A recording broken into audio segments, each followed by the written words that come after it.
राधे राधे दोस्तों, आपका फिर से स्वागत है मेरे YouTube चैनल राधे श्याम में। आज हम आपको एक नया अध्याय, एक नया पुराण सुनाएंगे। सुनाने से पहले मेरी आप सबसे विनती है कि आप मेरे चैनल को लाइक, सब्सक्राइब और शेयर करना ना भूलें, ताकि हम आपके लिए नई नई कथाएं और पुराने ला सकें। चलो आइए शुरू करते हैं। राधे राधे दोस्तों, आपका फिर से स्वागत है मेरे YouTube चैनल राधे श्याम में। आज हम आपको आगे की कथा सुनाते हैं। राजा परीक्षित की बात सुनकर श्री सुखदेव मुनि जी बोले, हे राजन, मैं आपको प्रभु के अवतारों की लीला सुनाता हूँ। सुनो। जो प्राणी इस संसार में मनुष्य का शरीर पाकर प्रभु श्री हरि विष्णु जी की कथा नहीं सुनता, उस मनुष्य का ही इस संसार में जन्म लेना व्यर्थ है। वह मनुष्य इस पृथ्वी पर पत्थर की तरह एक बोझ है। जब वह पर ब्रह्म परमेश्वर चाहते हैं कि सृष्टि की उत्पत्ति हो, तो उस परमेश्वर की इच्छा इस जगत को नष्ट करने के लिए की होती है। तो वह अपनी माया से इस समस्त चराचर जगत को अपने ही समाहित कर लेता है। जिस प्रकार एक मकड़ी अपना जाला तैयार करने के पश्चात उसी जाल को अपने में समाहित कर लेती है, उसी परमेश्वर की सच्चे मन से कथा व लीला सुनने से समस्त संसारिक सुखों की प्राप्ति होकर अंत में मोक्ष मिलता है। विशाल काय हाथी से लेकर छोटी सी चींटी तक समस्त जीवों में उसी पर ब्रह्म परमेश्वर का प्रकाश जानकर जीव को तनिक भी कष्ट नहीं पहुंचाना चाहिए। यह कथा सुना कर श्री सूत जी बोले, हे ऋषिवरों, जो बात राजा परीक्षित ने श्री सुखदेव मुनि जी से पूछी है, यही बात एक बार ब्रह्मकल्प में ब्रह्मा जी ने प्रभु श्री हरि विष्णु जी से पूछी थी। श्री सुखदेव मुनि जी राजा परीक्षित से बोले, हे राजन, जिस समय पर ब्रह्म परमेश्वर की इच्छा सृष्टि उत्पन्न करने की हुई, तो उन्होंने प्रभु श्री हरि विष्णु का अवतार धारण किया और अपनी इच्छा से अपनी नाभि से कमल का फूल उत्पन्न कर उससे प्राणियों में सर्वप्रथम ब्रह्मा जी को उत्पन्न किया। कमल के फूल से उत्पन्न होने के पश्चात ब्रह्मा जी यह जानने के लिए कि यह कमल का फूल कहाँ से आया है, उस फूल की जड़ को अपने हाथ में पकड़कर काफी समय तक उनकी उत्पत्ति जानने के लिए घूमते रहे, किंतु उन्हें उनकी उत्पत्ति का जरा सा भी पता नहीं चला। तो ब्रह्मा जी थक हार कर चिंता में मग्न उसी कमल के पुष्प पर बैठ गए। फिर प्रभु श्री हरि विष्णु ने ब्रह्मा जी की आकाशवाणी द्वारा श्री मद्भागवत के 4 श्लोक सुनाए।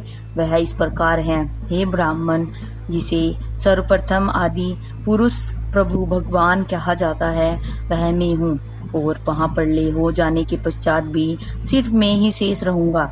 इसलिए मेरे अलावा कोई दूसरा नहीं समझना चाहिए, और यह समस्त जगत मेरी इच्छा अनुसार मेरे से ही प्रकट होकर मुझ में इस तरह लीन हो जाता है, जिस तरह सोने के अलग अलग आभूषण जेवरात बनाकर उनके अलग अलग नाम रखे जाते हैं, लेकिन उन सबको आग पर लगाने से अंत में वही सोना रह जाता है। और समस्त जड़ और समस्त चैतन्य जीव मेरे ही प्रकाश से प्रकाशित हैं, और समस्त लोक मेरे ही विराट स्वरूप के अधीन हैं। इसलिए सर्वप्रथम तुम मेरे चतुर्भुजी रूप का ध्यान करके तप करो, इसके पश्चात सृष्टि की रचना करना, क्योंकि मेरे तप के बिना मेरे दर्शन अत्यंत ही दुर्लभ होते हैं, और मेरी कृपा के बिना कोई भी कुछ भी करने को की सामर्थ्य नहीं रखता। इसलिए तप करने के पश्चात जब तुम्हें मेरे दर्शन होकर ज्ञान की प्राप्ति हो जाए, तब तुम सृष्टि की रचना करना। श्री सुखदेव मुनि जी बोले, ब्रह्मा जी ने जब यह आकाशवाणी सुनी तो वह दोनों हाथ जोड़कर बोले, प्रभु, आप मुझे सर्वप्रथम यह वरदान दीजिए कि मैं सदैव आपको अपना प्रभु मानने एवं सृष्टि की रचना करने में कभी भी भक्तिहीन न रहूं। ब्रह्मा जी की विनती सुन प्रभु श्री हरि विष्णु जी ने आकाशवाणी द्वारा कहा, हे ब्राह्मण, हम तुम्हें मुंह मांगा वरदान देते हैं, लेकिन आप कभी इस सांसारिक मोह माया में अपना मन मत लगाना, और इसे फरेब झूठ जानकर सदैव मेरा ध्यान करते रहना। श्री सुखदेव मुनि जी बोले, हे राजन, श्रीमद् भागवत के यह 4 श्लोक प्रभु श्री हरि विष्णु जी ने ब्रह्मा जी को सुनाए और फिर ब्रह्मा जी ने नारद जी को सुनाए, फिर नारद जी ने मेरे पिताश्री को सुनाए, फिर मेरे पिताश्री ने विस्तार सहित यह श्लोक मुझे पढ़ाए तथा मैत्रेय ऋषिवर ने विदुर जी को सुनाए। सो अब उसी अमृत स्वरूपी श्रीमद् भागवत को, जिसमें प्रभु के समस्त अवतारों की लीलाओं का वर्णन, संपूर्ण वर्णन है, उन्हें मैं आपको सुनाता हूँ, जिसको सच्चे मन से सुनने मात्र से ही धर्म, अर्थ, काम और मोक्ष चारों पदार्थ प्राप्त हो जाते हैं। श्री सुखदेव मुनि जी राजा परीक्षित से बोले, हे राजन, मैं आपको श्रीमद् भागवत की अनेक बातें बताता हूँ, जैसे सृष्टि की रचना, स्थिति और संहार, मनवंतरों का हाल, प्रभु के अवतारों की लीलाओं का वर्णन और उनकी भक्ति, पूजा और उपासना के नियम। हे राजन, अब मैं आपको ब्रह्मकल्प के विषय में सुनाता हूँ, आप इसे बहुत ध्यान से सुनो। एक बार की बात है, जब परब्रह्म परमेश्वर अपना श्री हरि विष्णु जी का रूप धर कर शेष नाग की सैया पर शयन कर रहे थे, तो उन्होंने मन ही मन सोचा कि मुझे अपने अनेकों रूप धारण करने चाहिए। यह सोचते ही उन्होंने अपनी माया को संसार का विस्तार करने की आज्ञा दी। माया ने उसी क्षण स्वर्ग, पाताल और मृत्युलोक को बनाकर सत, रज और तम तीनों गुणों को प्रकट कर दिया। फिर तम से अहंकार, रज से हाथ, पैर, वाणी, लिंग और गुदा ये 5 कर्म इंद्रियां और सत से ये 3 नेत्र, कान, जीवा, नाक और त्वचा ये 5 ज्ञान इंद्रियां तथा तमोगुण से आकाश, वायु, जल, अग्नि ये 5 तत्व और सतोगुण से शब्द, स्पर्श, स्वाद, भूमि सूंघने की शक्ति और बुद्धि प्रकट हुई। इसके पश्चात शरीर बन जाने पर शरीर की 10 इंद्रियां 10 देवताओं को इस तरह सौंपी।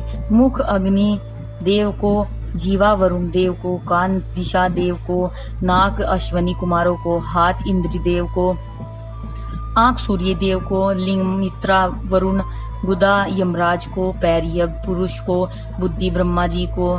फिर सभी देवों के ने चाहा कि इस मूर्ति को खड़ा करके हिलाया जाए, चलाया और बुलवाया जाए, लेकिन अनेकों प्रयत्न करने के पश्चात भी वह शरीर किसी भी कार्य में शक्तिशाली नहीं हो सका। तो उन्होंने प्रभु श्री हरि विष्णु जी से का ध्यान किया। उन्होंने इस समस्त सृष्टि की रचना की और उनकी माया से यह मूर्ति तैयार हुई और बोले, हे प्रभु, हम इस मूर्ति से कुछ भी कार्य नहीं करवा सके। हमारी आपसे विनती है कि आप कृपया करके इस मूर्ति में शक्ति का संचार करें, जिससे यह अपना कार्य कर सके। यह विनती सुन प्रभु ने अपना कुछ प्रकाश उस मूर्ति को दिया और वह मूर्ति उसी क्षण उठ खड़ी हो गई और उसकी समस्त इंद्रियां देवताओं की शक्ति से अपना कार्य करने लगी।